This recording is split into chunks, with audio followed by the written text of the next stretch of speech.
did with pick 54 last night, right? We just basically went through and did the same exact thing with pick 87. All right, so these are 5 prospects that could be available for Green Bay at pick 87. So when the Packers make their choice with the 87th pick in the 3rd round, there's a good chance these players could still be available. Below are scouting reports on each, along with their ranking on the PTA big board. Notably, all 5 have met with the Packers at some point, whether through visits, workouts, or interviews during the 2025 NFL draft process. Number 1 on this list is Benjamin Morrison. He comes in at the 77 spot out of Notre Dame. One of those dudes that had an excellent year. I think it was last year. He looked really, really strong. He had the hip injury, so if everything checks out, I feel like his value is somewhere around the 77 spot. There's many people that see him as a 1st to 2nd rounder, though. Here's what the scouting report says. Benjamin Morrison is a highly skilled cornerback with elite instincts and ball skills, making him one of the top cover men in the class. He's fluid in his hips, if the hip is healthy, of course. I made that up there. Making him one of the top cover men in the class. Yeah, he's fluid in the hips, sticky in man coverage, and has a knack for creating turnovers, as shown by his standout 2024 season. While some project him as a potential 1st-round pick due to his upside, concerns about his slight frame and occasional struggles against physical receivers could see him slide. If he's available at 87, Morrison would be a steal for the Packers, offering immediate cornerback 2 potential with CB1 traits in Green Bay's secondary. So here's the PFF grades from the last 3 years. 2022, 77.3. 2023, 79.4. 2024, 71.4. And you see the majority of his snaps have come outside at 272 last year. Let's just go around the horn with it, boys. How would y'all feel about Benjamin Morrison at 77? It kind of feels like a pipe dream, but that's where he's out on the board, so I figured we'd hit it. I wouldn't be all right with it, or I'd be okay with it, but it's kind of like how Baz was just talking about. He definitely peaked in the year prior where he almost had an 80 flat grade, looks like some injury issues, obviously in 2024. So, but I mean, he's been pretty steady Eddie his whole career. I'd be okay with it, especially being in the 3rd. I think I'd be all right with it. What about you, Tim? How you feel about it, man? Yeah, I would agree with that. I mean, we're talking 3rd round pick, right? So this is assuming we don't go 1st or 2nd with a corner, top tier corner. You could do a lot worse than Benjamin Morrison, I think, regardless of the injury history. I mean, on the younger side, skill set is there, it's kind of hit or miss. Corner is one of those position groups in this draft that I feel like you got to hit early if you really want that top tier crop of the talent. But when you get to 3rd round and beyond, there are some guys there, and Benjamin Morrison would definitely be on that list for sure. Got it. What about you, Excelio? How do you feel about Benjamin Morrison at looking at his numbers in Excel there, Clay, we had him consensus 22 when we got it in. Obviously, he had the injury the last year. Coming off an injury, they're going to happen. I think that, it seems maybe not as bad if it's one and done, clean tear, clean rip, whatever. I mean, I picked up a little speed after I tore my ACL. Doesn't mean anything, but, it's just a mental hurdle. Can you get through that? Played at Notre Dame, big school, been in, big competition, stuff like that. I wouldn't mind it if we had the wide corner. At some point, if Ja's not the move, we're going to have to figure something out. Yeah, definitely. Greg Ross says, Excelio. Love it. All right. His RAS obviously incomplete as he's still rehabbing from that hip injury, but he did come in with a 9 1/4 inch hand size. His arm length was 30.3. Height was 6 foot, a little over 6 foot at 7.99 is what it scored. 193 pounds, so he's got the weight the Packers like there, right at it, a 6.98. And then a bench press, man, 17 reps. That was pretty impressive, man. There's some offensive linemen that finished with like 22 reps. That's like Jacob in the gym. Just exactly. Him up. And look at that right there. He is a physical corner when he's healthy. There's no doubt about it, man. Like he will come up and lay the wood. He's not scared to play the run. Obviously, a 76.7 run defense grade. And again, I know it surprises people because I'm a huge Notre Dame fan, and I have not been like standing on the mountain for this, shouting from the mountaintop for this guy. But I just feel like there's other corners like Trey Amos grabbed my attention way quicker than Benjamin Morrison did. Now, Benjamin Morrison was a captain as well. There's a lot of leadership qualities there. Teammates absolutely loved him. But I don't know, man. I have a hard time believing he's going to be there at 87. And I personally think that 54 would be a reach, but many people see him as a first-round pick. Let me ask you guys that. Do y'all think Benjamin Morrison is worthy of a first-round pick? Am I the only one that feels like he isn't? I don't think he will go in the first. I could see him in the mid to late second, though. Got it. I think it depends on who's picking, right? Yeah. I mean, if Jade Barron's on the board, I'd probably take him over Morrison. But,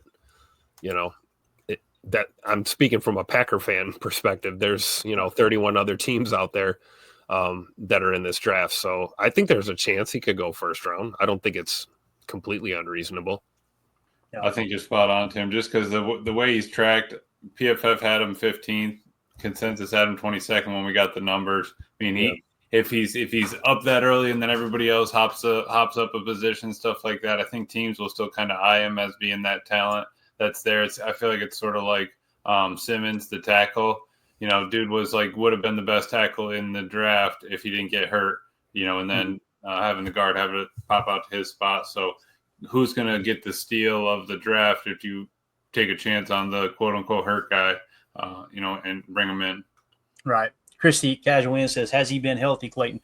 Again, up till that hip injury, to the best of my knowledge, he was always healthy. I mean, he scored, with his PFF grades, he's got full scores. It's not like there was any year where he missed significant time, to the best of my knowledge. I always remember him being a fixture. I remember me and Tim and Jacob and Emilio doing the college football podcast that we did there for a short time in the off season or leading into the college football season. And he was like one of the top 3 corners in the draft. He was right up there in the mix. And like Baz was saying earlier about like prototypical corners for the Packers. I mean, 6 foot 190. He's like right in that sweet spot as far as the measurables. And then injury history. Actually, a little bit heavier than that too, Tim, at the combine at 193. So it's on his mind. Know that. Nice. So he got a little thicker. I like that.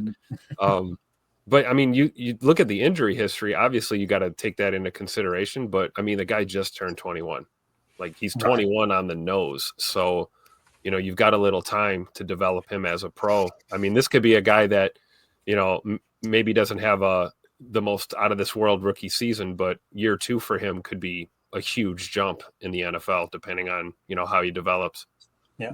One of the other things that kind of hurts his draft stock a little bit is everyone, as soon as he went down, everybody was like, oh no, Notre Dame's screwed. And Marcus Freeman, the way he recruits that secondary, I mean, he's got that secondary humming. Xavier Watts, hearing obviously Greg Cosell talk about him earlier today, he was raving over Xavier Watts. Sounds like he's higher on him than I am as well. But they were able to just turn that cornerback, that whole secondary room completely over after Benjamin Morrison got hurt, and here they go playing the national championship. So I think that kind of hurts his stock a little bit. Like many people looked at him like, that's the cornerstone of the DB room for Notre Dame. He goes down, and they just never miss stride. So I think that plays a little bit of a role as well. 4-star recruit coming out in 2022. Right now, consensus has him going in the first round 55.5% of the time. Best ranked was 22nd. His projected round is probably second, but all the mocks that are going, I don't see anybody taking him past 30 at the Bills. All the recent mocks that have done. Wow. Good stuff, man. Appreciate that info. All right, moving along.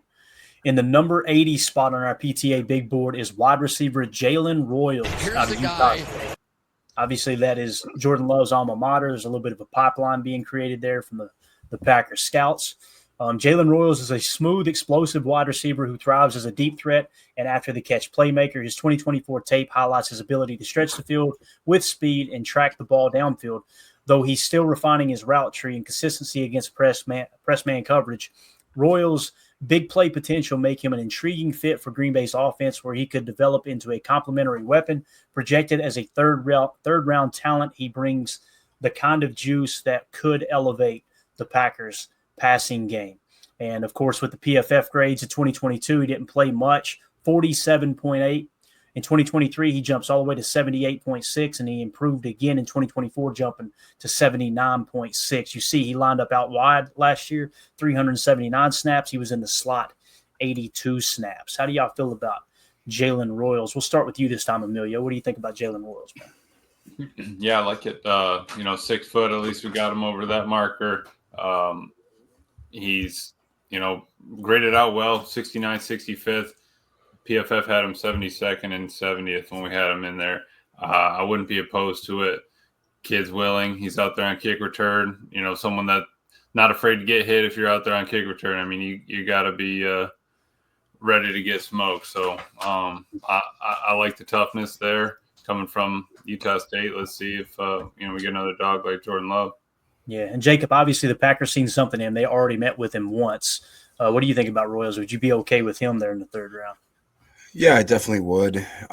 You look back again, another player that had his best year a year prior in 2023. He played 13 games, had a 78.6, which even more impressive is predominantly out wide, almost 500 snaps out there, targeted almost 100 times, caught 70 balls for 1,084 yards, averaging over 15 and a half yards per reception. And he had 15 receiving touchdowns. That's pretty impressive there, 15.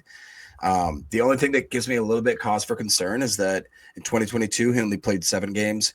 2024 only played 7 games. So if there's a little bit of an injury concern, I definitely would be a little bit worried, but I can't tell if the 2022 was more of him just not getting time on the field because he was young and sharing time and all that. Receiving grade of an 80.6, drop rate of a 5.2. So that's right where we want it to be. 3.0 yards per route run, right where we want it to be. And what was really cool, even though he may have played limited snaps and limited games in 2024, he basically progressed every single year. So his first game went from a 64 to a 66, slight drawback at a 62, then a 71.9, 74.6, 75, finishing with a 78.9. So that's the type of progression I want to see every game, every week. He gets better. Yeah. Coach Lynn says Royals in the third, then Dante Thornton in the fifth. I'd be over the moon with that draft. I mean, it just shows you there's talent all the way across the board with this draft. Tim, what do you think about Royals, man? I know he's not named Higgins, but what do you think about Jaylen Royals there in the third round? If for some reason you can't land Higgins, because like Baz said, he thinks he'll be gone at 54, which we kind of talked about that. Yeah, for sure.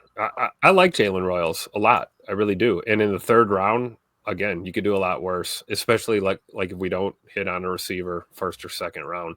I'd be looking to a guy like this if he's still on the board. Definitely more of a possession guy, able to play on the outside and in the slot, and kind of a yak machine. He's a good yards after the catch kind of dude, which would be a good complement to, guys like Tucker Kraft and, a few other pass catchers that we have that extreme yak ability. He's not going to blow you out of this world with his, route running and athleticism or anything. But the fact is he's a solid option in the third round. Again, if he makes it there, right, this guy could very well be off the board in the second round as well. Mm-hmm. So yeah, I definitely like Jaylen Royals for sure. Definitely could. With the RAS, he scored a 9.00. He meets the height and weight threshold. He blows the weight threshold out of the water there, as the Packers like those guys around 190, 195. He's sitting at 205 weight-wise at 6 foot even, 36-inch vert, 10.01 broad jump, his 40-yard dash of 4.42. That's pretty darn good. You close in on 4.3 speed there at that weight. It's impressive. 20-yard split of 2.56.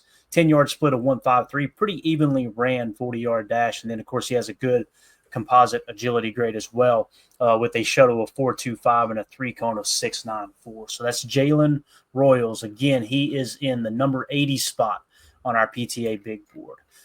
Moving along to the next prospect here, we got Greg Cosell's one of his favorite players in this draft, Mr. Bradyn Swinson, edge defender out of LSU. Here's a scouting report on him. Bradyn Swinson is a high-motor edge rusher with a relentless approach and a solid frame for the position. He's shown growth as a pass rusher in 2024 using quick hands. It's exactly what Greg Cosell said. He uses his hands better than any pass rusher in this draft, is what he said. And a strong bull rush to collapse pockets. He also said, you've got to play with power at the NFL level. Bradyn Swinson does that. It's another thing that he said. Again, the Packers have already met with him as well. To collapse pockets, though he's still working on his flexibility around the edge. Swinson's effort and power make him a strong run defender as well. Likely a day 2 or early day 3 pick, he could provide the Packers with valuable depth and rotational upside along their defensive front. When you look at the PFF grades here, starting in 2020, a 61.2, 60.1, then he jumps to a 73.2, then he climbs up in 2023 to an 81.0, and then in 2024, he jumped even further to an 83.3. His pass rush grade last year, 90.3.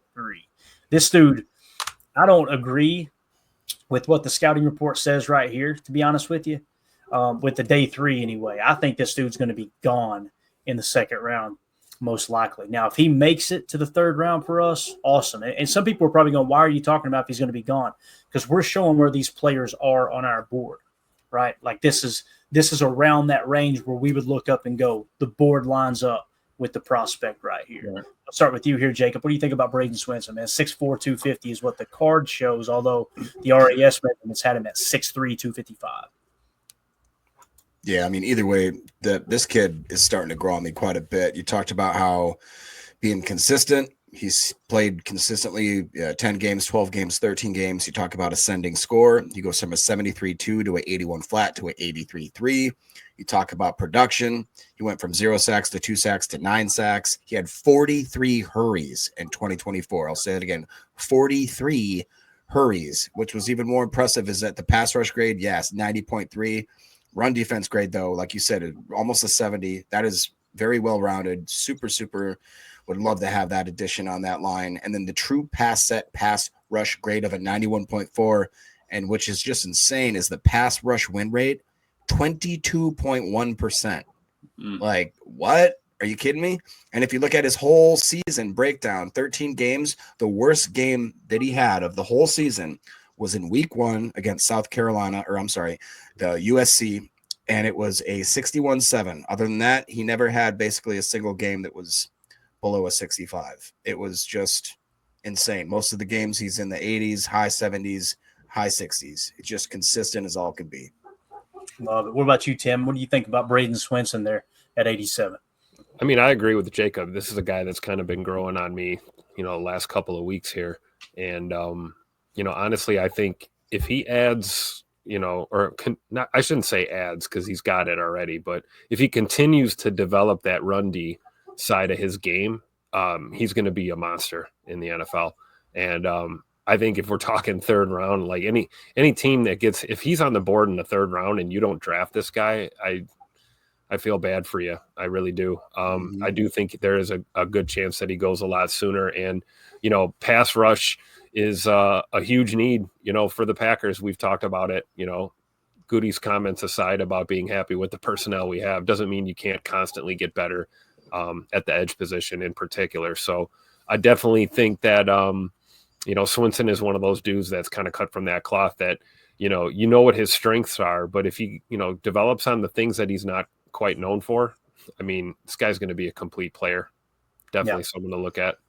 Greg Rice asks, isn't he too light for Goot? At 255, that seems to be the cutoff. It's like it starts at 255. Now, if it's a first-round pick, I would say probably want to stretch it to 260, 265 unless you're ranked extremely high like James Pierce Jr. But the fact that they already met with Swinson tells me they feel like they could put some weight on this kid. Obviously, played at 250 at LSU according to that. And then at RAS, you already put on 5 pounds to go into the combine. Emilio, he came in at 6'3.5", 255 pounds. His shuttle 4.33 and his 3-cone a 7.13, scoring an 8.49 and an 8.17. Arm length 33.3. Obviously, his hands at 9.8 as well. But man, the way he uses his hands, it's all about technique with that. Mm-hmm. Two things to that. Latu was the best guy with his hands last year, right? That's who they were talking, best guy with his hands, and maybe pass rush sets and wins. Obviously, his pass rush repertoire isn't as good as Latu, but I like where that's starting. I also like that he did the shuttle and the composite. That's something that they're getting away from a lot because they're getting cooked on that. Like if you don't have a good shuttle, if you're not at 7 or below 7, for a speed guy and things like that, it's really going to really hurt your stock. Just because you can't get in and out of your brakes, the explosion, all that. So I think that it's cool that they see the frame, they like it. Let's bring them in here. Let's do something with it from a big school. It's right up their alley. Definitely. All right. For those of you listening on the pod, that's going to do it for hour 1. We will continue this conversation with pick 87 on the other side for hour 2. We appreciate y'all. For those of you listening on the pod, welcome into hour 2, baby. Tim is on his game tonight, let me tell you. All right. Next guy on the list, we're going offensive tackle here in the 91 spot on our PTA big board. Again, this is for pick 87. So let's say all those guys are gone, and this is the guy that the Packers met with highest on our board when we pick at 87. Ozzy Trapilo out of Boston College, got ties, obviously, to Jeff Hafley, who's now our defensive coordinator. Just like I've seen people mentioning Donovan Ezaraku. We've talked about him. Like, hey, man, we would be okay with that pick as well, depending on where he goes. So I have a feeling that there's going to be at least one of these BC guys end up being a Packer. I really do. I think there's just too strong a ties there with Jeff Hafley. But Ozzy Trapilo in the 91 spot, offensive tackle, Boston College. Trapilo is a tough, physical offensive tackle with the size and strength to compete in the trenches. He's a mauler in the run game, using his leverage and grip strength to move defenders, and has shown steady improvement in pass protection throughout 2024. While he lacks elite athleticism, his technique and grit make him a reliable option. Projected as a third-round pick, Trapilo could serve as a developmental swing tackle for Green Bay with the potential to grow into a starter. Does that not sound like what we need right now? Like, seriously, you go draft a dude that he's going to step into that swing tackle spot. That would be awesome. I'm trying to think. I think it's Billy Teapot, too. Billy O'Brien is the new head coach out there. He was the guy that was in Houston and had a lot of success before he ended up taking over as GM, put too much on his plate, and then got let go. He took over for Hafley at BC. He was with New England the year before. So I guarantee you Ozzy Trapilo has gotten firsthand what it's like to be coached by an NFL head coach, if that makes sense. When you look at the PFF grades here, for Ozzy Trapilo, starting in 2021, 65.8, fell to a 61.8, jumped to a 74.9, then jumped to a 76.8 last year. The big thing that sticks out, though, Emilio, look at this RAS, man. 6'8", 316 pounds, 33-inch arms. Now, keep in mind, 33 is kind of that. I love hearing Ross Tucker talk about this. He's like, almost everybody in the NFL says you got to have arms at least 33 inches. Ross Tucker said, I'm sorry, man. If somebody is coming up a quarter of an inch short of 33 inches and they don't get drafted for that, that's just stupid. That's a guy who spent like 7-8 years in the National Football League as an offensive lineman. But Emilio, when you look at this, man, this kind of feels like this might be a Packer here a little later in the draft. Hey, I mean, Travis Clever controlling the ropes, baby. I think that the fact, we're gonna give him some. The fact that he's 6'8" is crazy. I mean, Clay'd be walking up to him. How's the weather up there? You know, how's it going? Dude is freaky tall. But I think that's, again, going back to the Swinson thing, you have the frame to work on. You know, Hafley's met the dude. He's seen him, seen how he works as a player. And I wouldn't be opposed to it just, you know, going from there. I mean, you get him into an NFL facility, I feel like it'd be one of those Caleb Jones kind of thing. Let's see what we can do with him, see how he does. And if it doesn't work out, at least we tried it. But could you imagine if it does work out, having a 6'8", tackle? I mean, Mekhi Becton went inside, and he's 6'7", right? So he played guard all last year. It's not like it's impossible. We talked the other day about one of the greatest offensive tackles in the history of the game, and it was Jonathan Ogden coming in at 6'9", I think he was 6'8" or 6'9", if I remember correctly. So, yeah. It's funny, too. Like, I see people in the chat that's too tall. It's amazing how we go from they're too short, they're too tall. It's like, can they block? That's what I need. Do you guys remember we had Caleb Jones? He was around 6'7", 6'8". Kadeem Telfort around that size. We had another bun that was a swing tackle that I can't remember why we let him go, but he was around 6'7". Big boys. I can tell you those guys might have been missing the two attributes about Ozzy Trapilo that I like the most, which is extremely high FBI. And extremely good footwork for a guy his size. And I think that's what kind of gives him the edge over some of the other guys in the class. So it's a lot to like about him. Yeah, still scoring a good composite speed grade and a good composite agility grade at 6'8", 316 is pretty impressive. I know you look at the card and go, man, it's in the sevens. That ain't that. You know, when you're talking about that big of a boy, you know his feet he's got to have awesome footwork for sure, man. Yep. So, anything else on Ozzy Trapilo that you boys may or may not have here before we move along? We're good on it? His pops played in the NFL. His pops was an O-lineman at Boston College. So, nice. like father, like son right here. Plus, Andy Monday already found him the best nickname, the Blizzard of Oz. Blizzard of Oz. Let's go. Come on. You are a Packer, sir. Andy Monday just called it. He's a Packer. Hell with it, Andy. We're drafting him at 23. I called it. That's right. This might be my favorite guy right here. Y'all ain't ready. You remember we showed you Jacob Bayer in the cowboy hat? Look at this guy right here, right? Go ahead and get him with the 6th or 7th pick, right? Got to have him in the clubhouse. Packers already met with him. Top 30 visit, by the way. Now imagine you go out and you say, Isaiah McDuffie's here for 2 years. We got Christian Welch for a year. Why not bring in some strong competition at linebacker, right? And who knows? This guy might take off, win that job. Christian Welch gets kicked to the practice squad. But tell me you don't want that dude in your locker room right there. That's We're talking Danny? about that's Danny Stutsman right there. Jacob, what did you say in our text this morning? You remember what you said about this? Am I allowed to say it? There's no words in it. So, yeah, I think you could say it. What did you say, Jacob? Roughly. I believe I said something to the effect of, ain't no lady going to look at this man and not get pregnant. Something like that.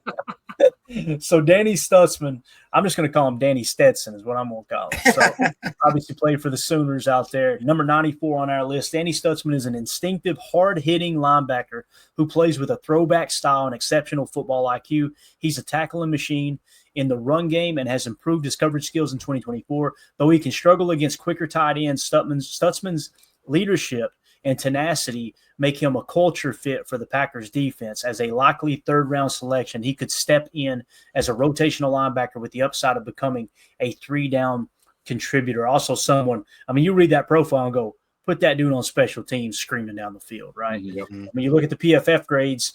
In 2021, 62.7. 2022, he fell to a 58.9, but then he started to improve. In 2023, 71.8. 2024, he climbed to 76.6. Look at the run defense grade, boys.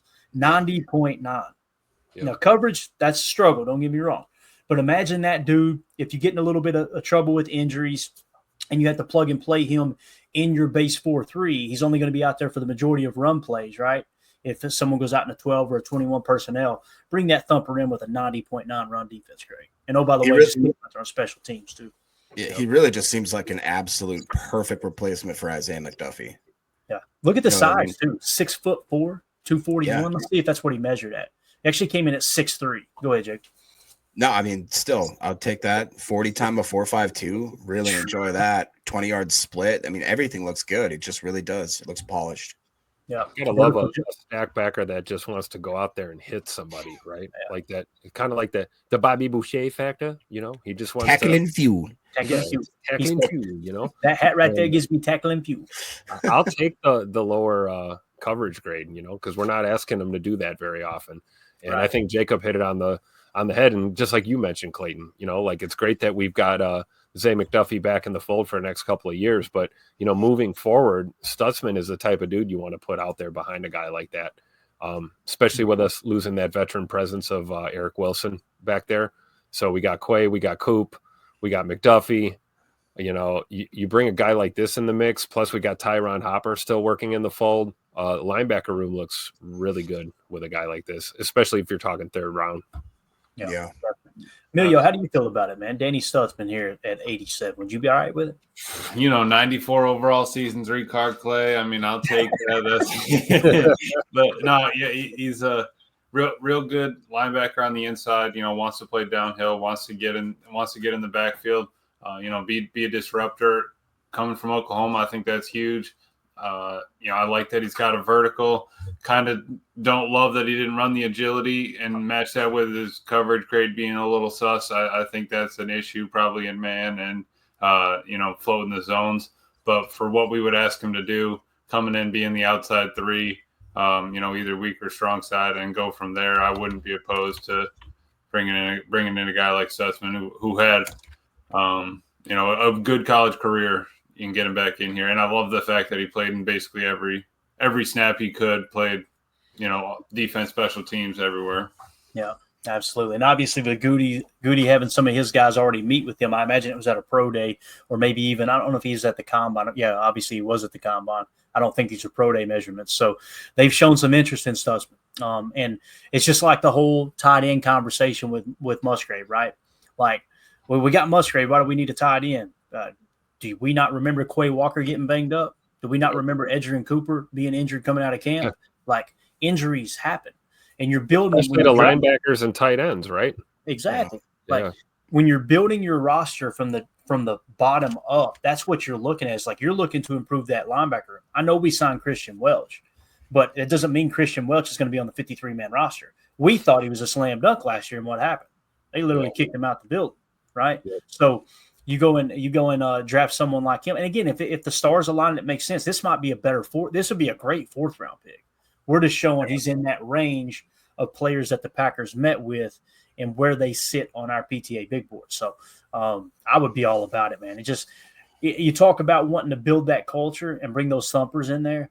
I could see this being a dude if you took him in the 3rd to 5th round and he's on special teams for a couple years, for a year and a half, 2 years. He works himself into the nickel defense eventually, whether if you move on from Quay later on or because of injuries. And then the next thing you know, you look up in 5 or 6 years and you're like, this dude just overcame everything and he's a stud. Like when you play the game fearless, like it talks about him playing, and you got the height of 6'3" at an inside linebacker position, like you can't coach that. That's something with 4.52 speed. And oh, by the way, a 90 run defense grade. I don't know, man. I think there's a lot of value there. I really do. So we'll see if it all falls into place for Danny Stutsman. It says all 5 players offer skills that align with Green Bay's roster needs, and their interactions with the Packers during the draft process signal real interest. Which do you like the most of these 5? Let us know in our favorite draft prospects chat here on Patreon. So that's where you can find that article. It is now archived under 3rd round prospects. If you guys go to collections, you'll see all the different organized information that we have on there for you guys and gals. So anything else on this list, boys, before we wrap this segment up? Anything at all? We can scroll back up, down, whatever y'all want to see. Good. No, I think that's a pretty good breakdown right there. Are we going to do that for rounds 4 and 5 as well, possibly? I think we should, man. I think it's really interesting because, again, it's showing where they're hitting on our board. We can kind of talk about where they're projected. There's a lot of different angles we could take, and it's just learning about prospects that the Packers are showing genuine